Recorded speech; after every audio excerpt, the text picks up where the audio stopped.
Então, dando seguimento à aula de TADS, nesse vídeo eu vou falar um pouco sobre contratos, que é um conceito importantíssimo quando a gente pensa no que vai ser ou no que é um tipo abstrato de dados, como a gente vai desenvolver durante esta aula.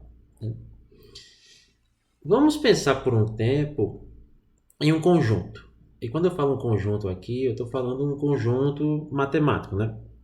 Um conjunto matemático do tipo que vocês já devem ter explorado em outras matérias, tipo matemática discreta ou algo do tipo.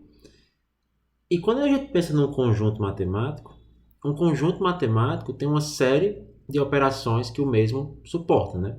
Tipo, um conjunto tem união, interseção, tamanho, etc.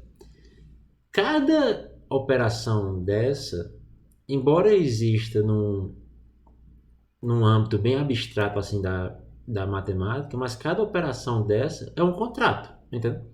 Quando a gente define um conjunto formalmente, entendeu? A gente fala coisas do tipo, um conjunto não pode ter elementos repetidos, entendeu? Eu posso adicionar um elemento fazendo a união de um conjunto. Eu posso fazer o complemento de um conjunto, a interseção. Existe um domínio do conjunto, né? Tipo assim, quais elementos podem fazer parte dele. Todas as operações viram o contrato. E um tipo abstrato de dados vai justamente pegar esse conceito, só que vai ser codificado numa linguagem de programação estilo C++, entendeu?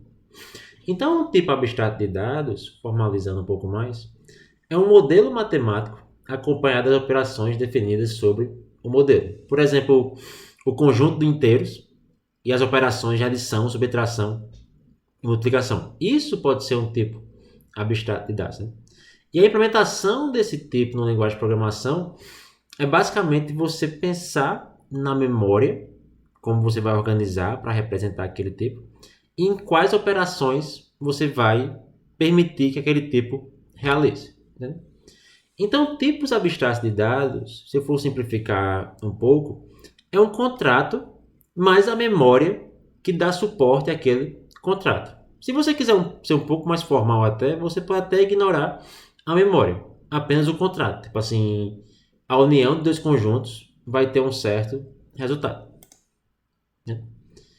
E esse é um conceito importante em TADS, né? Porque o usuário ele vai estar preocupado exatamente o que ele pode fazer e o que ele não pode fazer com esse contrato, né? Assim, ou com esse tipo, por assim dizer, ou com esse TAD, que eu também vou usar de forma, vamos dizer assim, TAD ou contrato de forma igual, né?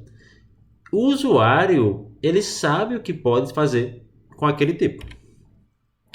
Então, uma forma de você pensar é que será que TADs são structs? Então, tipo, não. Um tipo abstrato de dados não é um struct. Um tipo abstrato de dados é um conceito mais geral que existe em qualquer linguagem de programação. Porém, em C++, como a gente vai ver durante o curso, eles mapeiam muito bem para a ideia de structs e classes e são até melhor implementados quando a gente usa os arquivos de cabeçalho .h. Eles também mapeiam muito bem para noções de polimorfismo que vão ser assuntos futuros da matéria, entende? Então a gente pode considerar um TAD como a generalização de tipos primitivos e os procedimentos, que vai ser chamado de métodos, em cima desse tipo, entende? Então o TAD vai encapsular tipos mais complicados de dados, além daqueles tipo o inteiro, o float, etc., que a gente viu, entende? E a definição desse tipo e as operações ficam localizadas em uma única seção do nosso programa. Então, só para explicar um pouquinho mais, o usuário do TAD vai ser, por exemplo, um outro programador que vai estar preocupado apenas em quais são os contratos e quais são as operações que vai estar aqui nessa especificação do TAD. E o programador do TAD vai ser um outro programador, entende? Que vai, de certa forma, implementar esse TAD. Então, com esse vídeo, eu espero ter dado pelo menos um conceito geral de TAD. E no próximo, eu vou explorar um pouco mais o tipo abstrato de dados conjuntos com vocês, para talvez pegar esses conceitos e ficar mais fixo na cabeça. Obrigado.